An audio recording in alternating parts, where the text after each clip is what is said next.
Muy bien, es un placer recibir a Marcelo Aquistapache. ¿Cómo te podemos definir?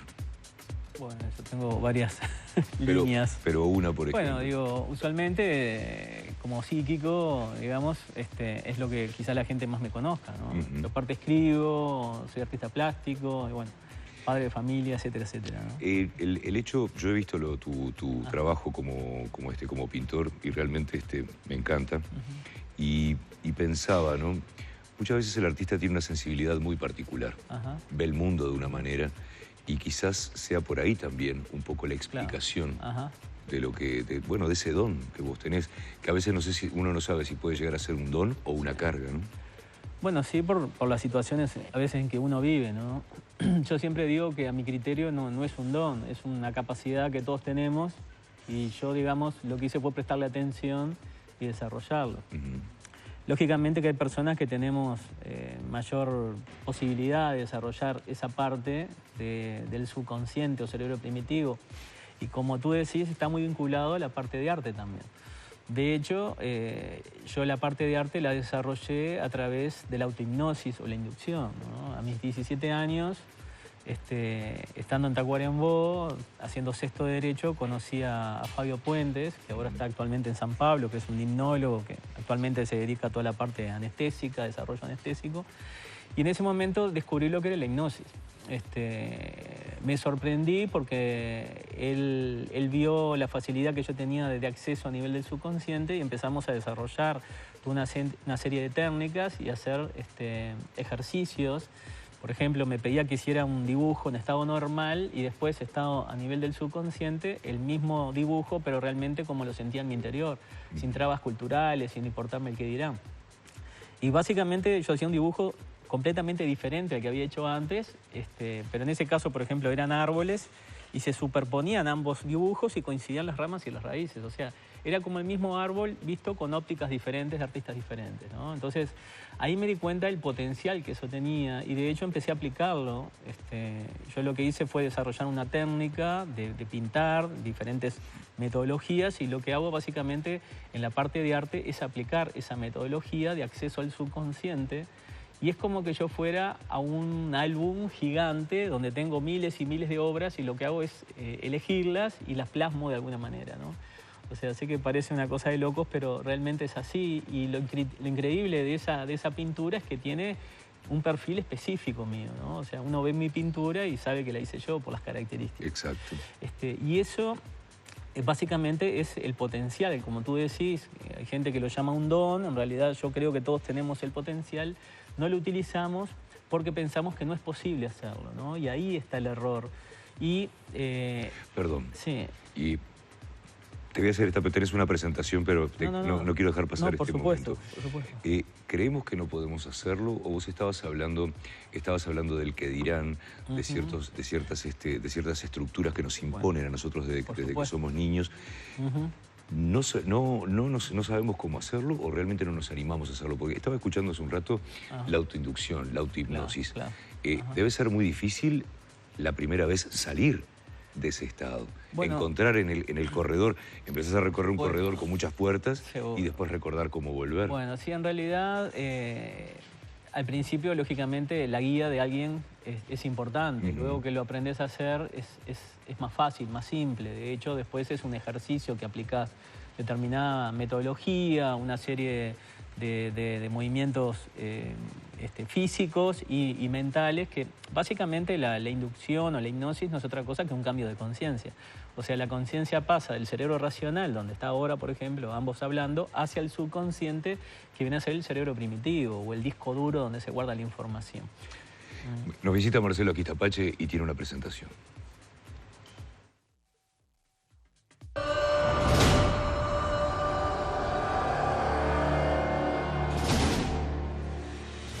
El sábado 20 de agosto de 1966 nació Carlos Marcelo Aquistapache Arias en Mercedes, pero los constantes traslados de su padre, gerente bancario, lo llevaron a vivir junto a sus 4 hermanos en varias ciudades del interior.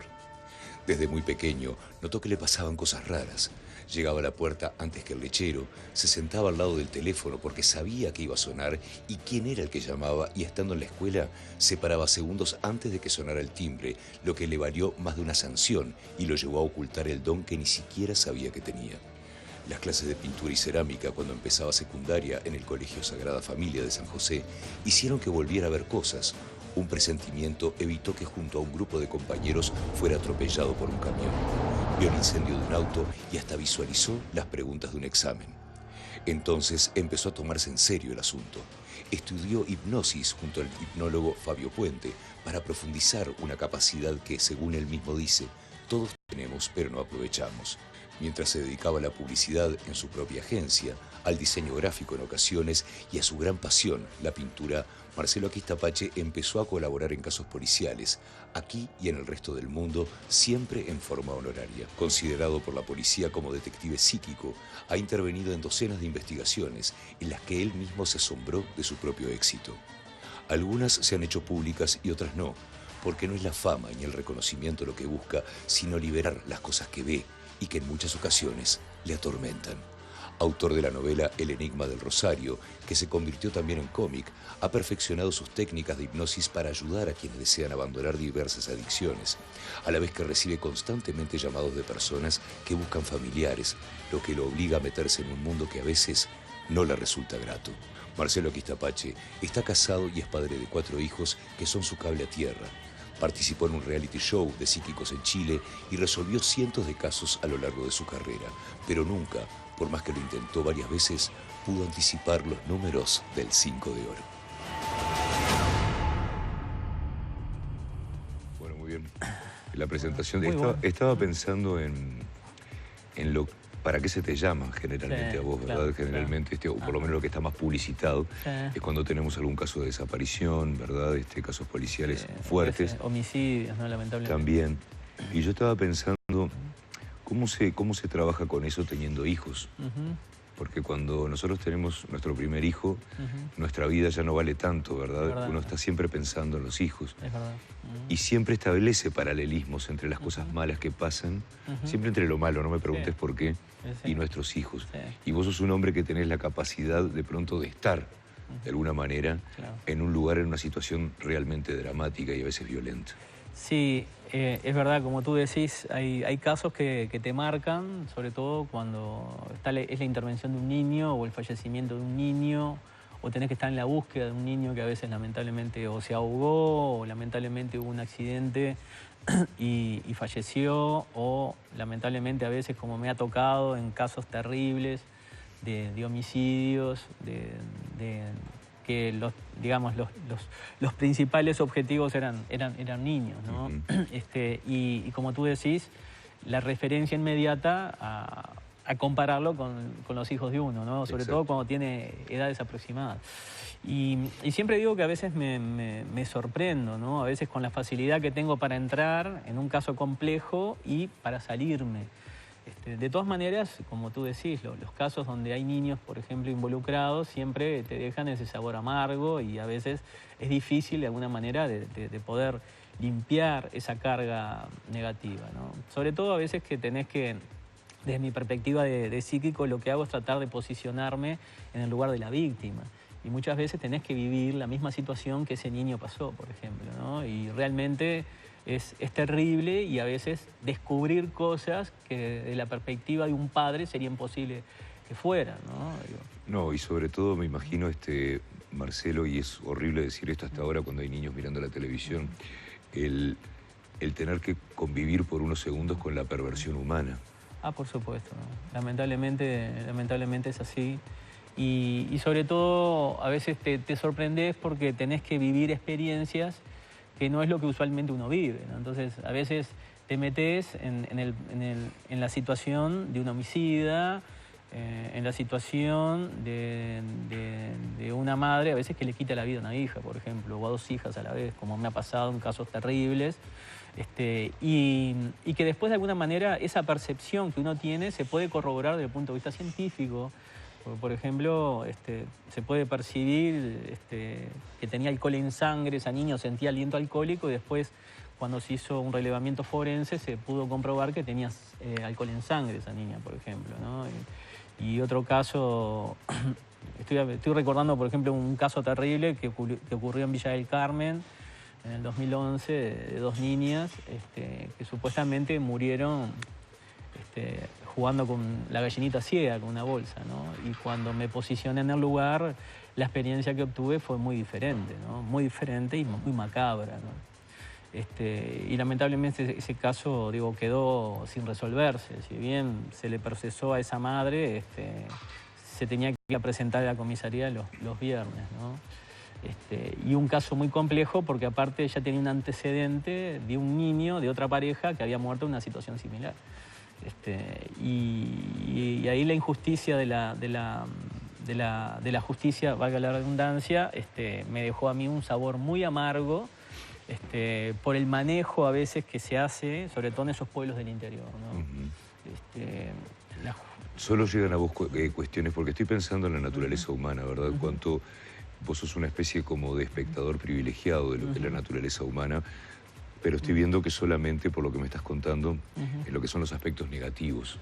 ¿Qué pasa con los aspectos positivos? ¿Sos capaz, por ejemplo, te pongo un ejemplo, de ir en el ómnibus, ver la situación contraria? Por ejemplo, va una madre con su hija o con su hijo a UPA en el ómnibus y podés visualizar de pronto una vida feliz también. Bueno, yo de hecho no estoy aplicando la metodología de percepción a cada instante, si no terminaría enchalecado. Entonces lo que hago es dedicarme o involucrarme en casos donde realmente pueda ser de utilidad. Yo hace 30 años que colaboro y eso, te digo colaboro porque lo hago en forma honoraria. Independientemente de eso, como tú decís, hay casos que a veces me toca colaborar que son realmente extraordinarios y que tienen un final feliz. Por ejemplo, este año tuve varios casos de esos. Por ejemplo, tuve un caso extraordinario de un joven estudiante de unos 21 años que estudiaba ingeniería, que desapareció de la casa. Los padres desesperados empezaron a buscarlos. Cuando empezaron a llamar a los amigos, se enteraron otra vez de un amigo, les confesó que aparentemente su hijo había tenido un intento de autoeliminación unas semanas antes y los padres no sabían. Me trajeron los elementos que yo pido habitualmente, una prenda, la foto, y en ese caso en vez de una prenda me trajeron un Woody, por ejemplo, un personaje de Toy Story, que ese joven lo tenía de los 9 años. Y bueno, y cuando me posiciono en él, veo que está angustiado, que está deprimido, que hay una persona mayor de unos 70 años que le está hablando, lo está aconsejando que vuelva. Se escucha el ruido del mar, el sonido de los árboles, del viento. Veo que está acercando una playa. Me viene la imagen de una casa en La Esmeralda, donde yo había estado con mi señora cuando éramos novios, hace 25 años atrás. Y bueno, la llamo a la señora y le digo que a mi criterio un buen lugar para buscar podría ser La Esmeralda. Bueno, se quedan sorprendidos porque La Esmeralda está a 380 kilómetros de Montevideo, pero recuerdan que cuando eran niños, cuando era niño ese joven, había ido en varias oportunidades a La Esmeralda a pasar las vacaciones. Bueno, me agradecen y fue mi aporte. A los 2 días recibo un mensaje de la madre agradeciéndome de que habían encontrado al hijo en La Esmeralda. Y que, bueno, estaban muy agradecidos. Yo me quedé con ese contexto, no sabía la situación realmente cómo había sucedido. Unas semanas después llego a mi casa y había estado la mamá de ese joven con unos regalos que no suele suceder por lo general. Digo, aparte del agradecimiento que te generan, me llamó la atención. Y cuando la llamo, para agradecerle que no tenía ninguna necesidad de traerme esos regalos, me sorprendo por la situación de cómo se había dado y a tal grado que los padres van a La Esmeralda, cuando yo le digo, encuentran un señor que justamente había estado hablando con él porque a él le había pasado algo parecido y van a buscarlo a un lugar donde supuestamente se había dirigido y esos padres llegan en el momento en que el hijo se está por ahorcar, digamos, por colgar, y lo pueden salvar, ¿no? Y ahí te digo, realmente, cuando me entero de esa situación, lo increíble de que es esto, ¿no? Porque independientemente, que te digo, y tiene un final feliz, porque lógicamente ese joven se arrepintió, los padres pudieron llegar, incluso el mensaje que manda la madre, nos diste la oportunidad de decir eso es lo que todos los padres queremos, ¿no? Poder estar en el momento justo, en el momento indicado, ¿no? Estás en el medio de una balanza de por vida, ¿no? De alguna manera, ¿no? Tratando de mantener un equilibrio es así, ¿no? entre las dos cosas. Es que es así, porque hay casos nefastos, trágicos, pero que entiendo que puedo ayudar. Y hay otros casos que tienen final feliz como esto, por ejemplo, que fíjate todo lo que se tiene que dar, ¿no? Porque primero esos padres creer en lo que digo, tener la voluntad de ir a ese lugar, provocar, y cuando llegan lo encuentran, ¿no? O sea, y yo me pongo a pensar, ¿no? Porque incluso a veces mi señora siempre es la primera a decirme, bueno, pero ¿por qué la Esmeralda? La posibilidad son miles.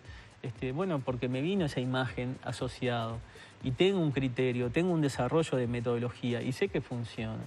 Pero digo también que la persona que te pide ayuda entienda y crea en lo que tú le decís y vaya al lugar, se traslade a ese lugar, provoque la búsqueda y lo encuentre al hijo en ese momento y pueda salvarlo, ¿no? O sea, y todo el valor que eso tiene. O sea, en realidad, como tú decís, es un equilibrio, pero lógicamente este tipo de casos te alimenta el alma de forma muy importante, ¿no? Marcelo, en la vida de todos nosotros y sobre todo cuando, como en tu caso, tenés una familia, a veces pasa que hay algo que nos lleva a teclear económicamente, ¿verdad? Que podemos llegar a estar pasando por una zozobra, que puede ser temporal, ¿verdad?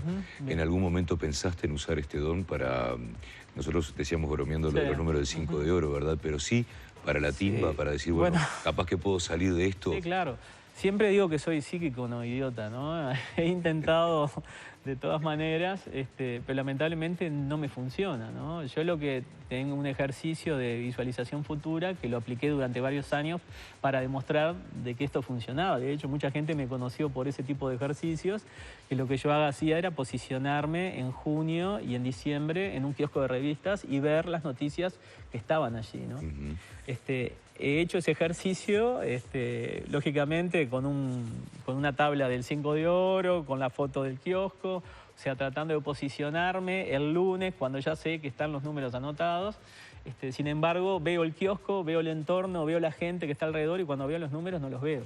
Eso será un indicativo de tu personalidad también, porque ¿qué pasa? Posiblemente. Este don que decís que tenemos todo, pero que tú pudiste desarrollar, bueno, se puede usar tanto para el bien como para el mal, ¿verdad? Y bueno, quizás, yo no estoy diciendo que el 5 de oro sea malo, pero estoy diciendo que ahí lo que estarías logrando es un beneficio propio. Bueno, posiblemente o inconscientemente no logre generar, yo mismo me auto boicoteo para, digamos, no facilitarme ese aspecto, ¿no?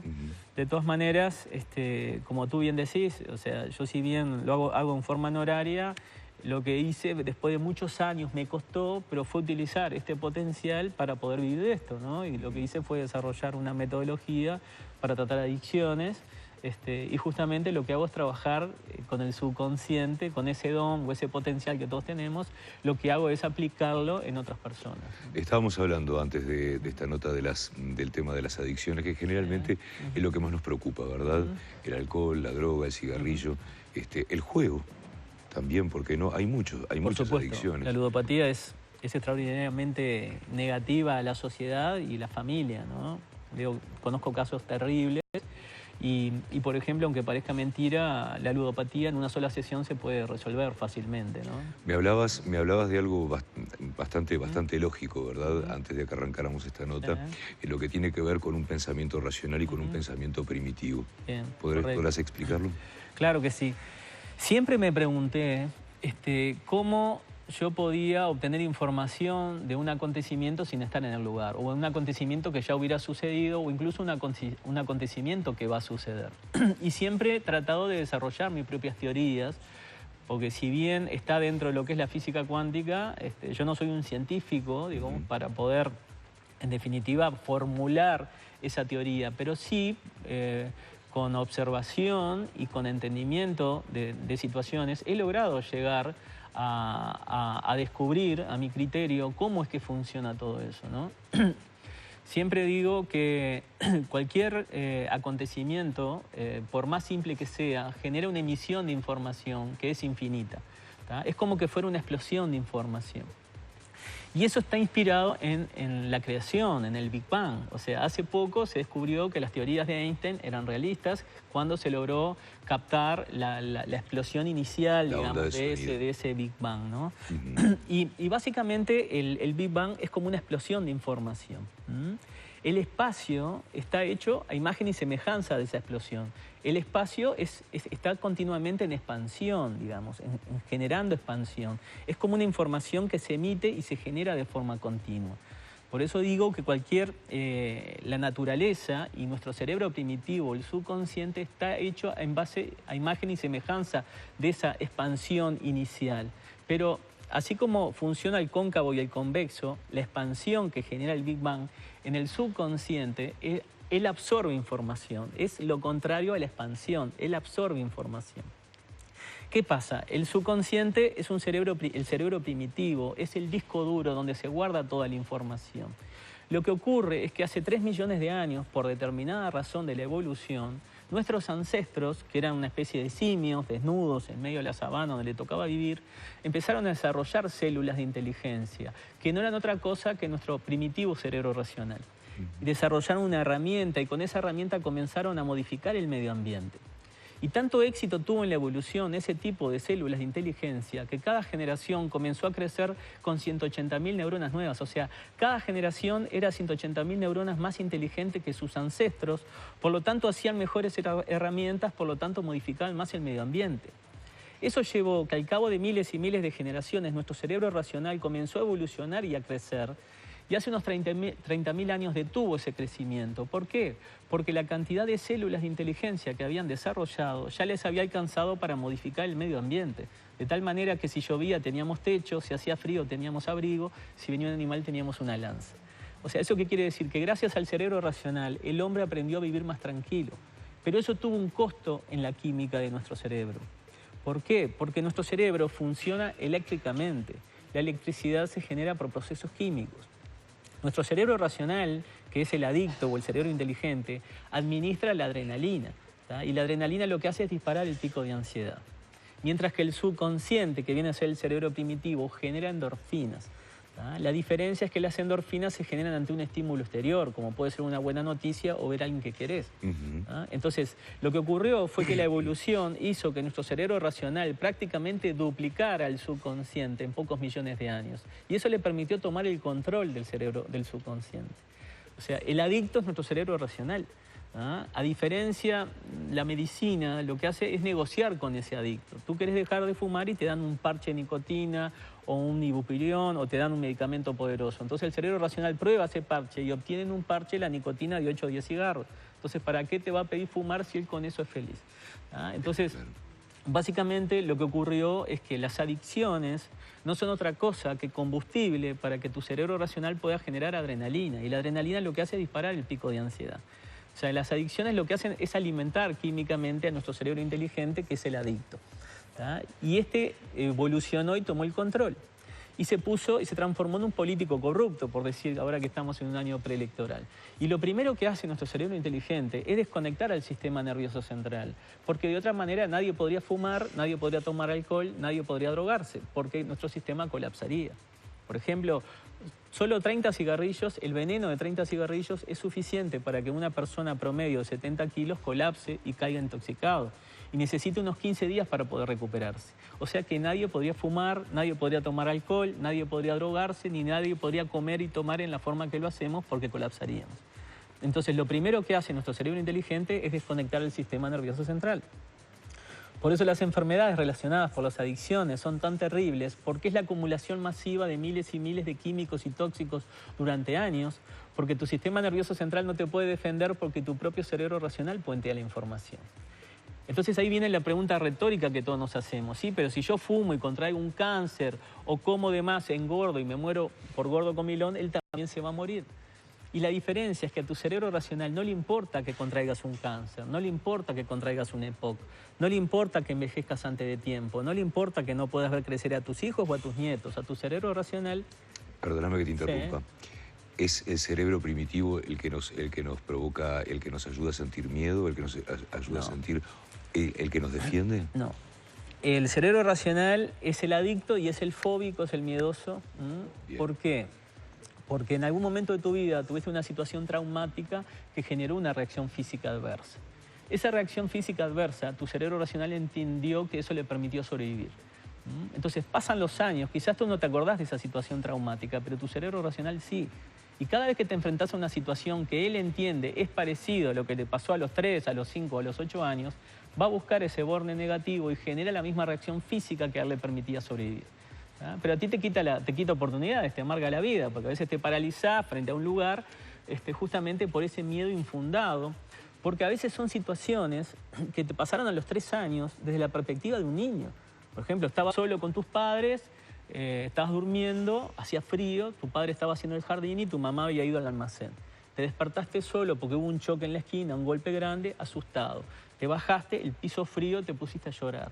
Tu padre te escucha, viene, te abraza, nene, no pasó nada, papito estaba en el jardín, mamá fue al almacén, mirá, no pasó nada. Pero ¿qué pasa? Tu cerebro racional entendió que esa reacción adversa de llanto, de angustia, de tristeza, le permitió sobrevivir.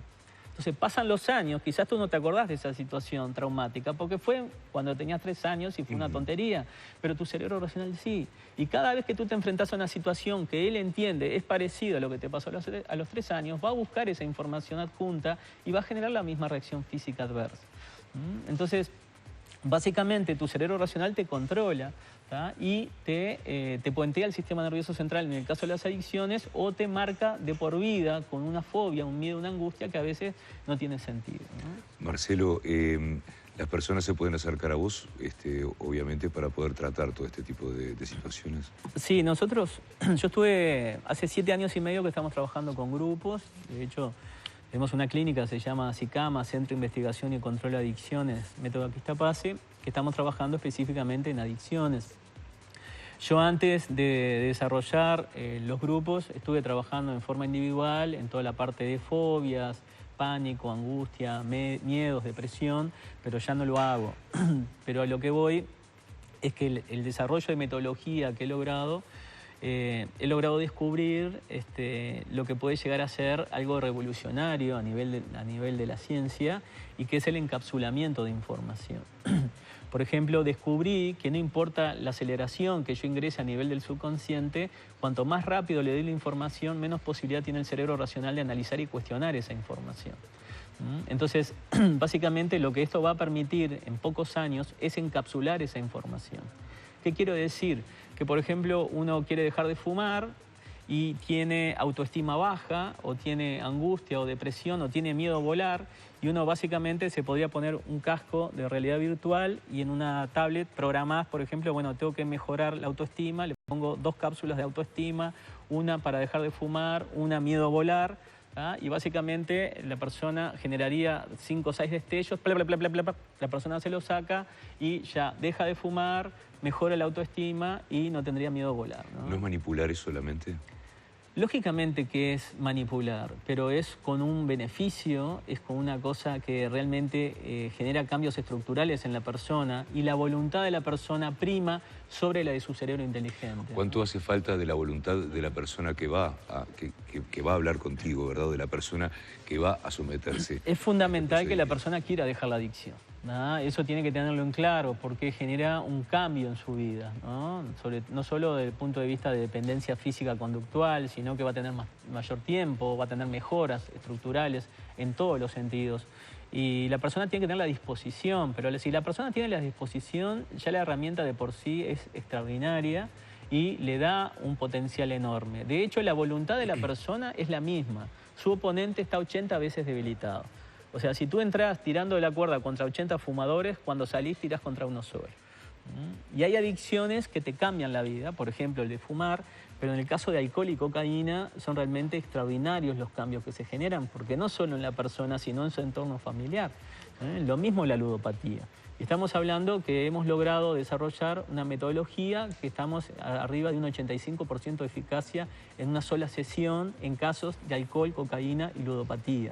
Y arriba de un 75% de eficacia en fumar, por ejemplo. ¿No? O sea, eso no existe en el mundo y realmente estoy muy orgulloso de lo que hemos logrado y es una experiencia, digamos, muy gratificante porque la gente van las familias, van los amigos, digamos, agradecerte de cómo la persona le cambió la vida, ¿no? Sobre todo en adicciones complejas como puede ser alcohol, como puede ser cocaína o ludopatía. Y una de las cosas que hemos descubierto es que no se genera síndrome de abstinencia. O sea, que eso es realmente extraordinario en este tipo de casos. Y el tema, porque viste que muchas veces los fumadores el gran miedo es el engorde, ¿no? Bueno, eso pasa porque ¿por qué uno cuando deja de fumar engorda? Lo que ocurre es que el cigarrillo es tan venenoso que destruye gran parte de la flora intestinal de un fumador. Un fumador solo absorbe entre un 30 y un 35% de los nutrientes de todo lo que come. Un no fumador entre un 55 y un 60%. Entonces, como al sistema del fumador no le alcanza con los nutrientes que absorbe, le obliga a comer más. Claro. Entonces, un fumador come entre un 25 y un 30% más que un no fumador, pero no engorda porque absorbe menos cantidad de nutrientes. ¿Ah?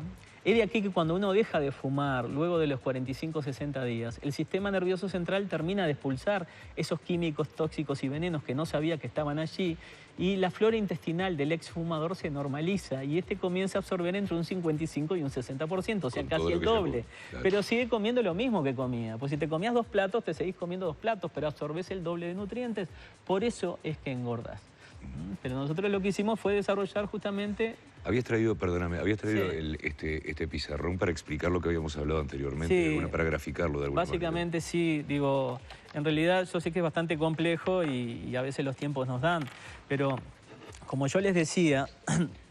Vamos a hablar, sí. Ahí va, un poquito, ahí para que te tome por favor la cámara. ¿Tenemos? ¿Hacia allá? Allá, ahí está, Bien, está perfecto. Vamos. Por supuesto lo que te voy a decir es... Quizás podríamos sacar el zócalo un ratito nada más. Ahí está, gracias. Ahí va. Es muy revolucionario porque es toda una, digamos, he llegado a descubrir que a mi criterio funciona así, ¿no? Básicamente el cerebro yo lo divido en dos, ¿no? Lo que viene a ser el subconsciente o el cerebro primitivo y el cerebro racional. El cerebro racional, como yo te decía, es el adicto, es el que tiene miedo, fobias, angustia y depresión. Y el subconsciente es el piloto automático, es un cerebro esponja que absorbe información y la retiene. Es como un niño que se cree todo lo que el otro le dice. Toda la información que llega al subconsciente viene censada por el cerebro racional de acuerdo a sus intereses, no lo de las personas. Entonces, básicamente lo que descubrí es lo siguiente. Como yo te decía, el subconsciente es un cerebro esponja que absorbe información y la retiene. Es como información que él absorbe. Entonces, es como que fuera una esponja de información.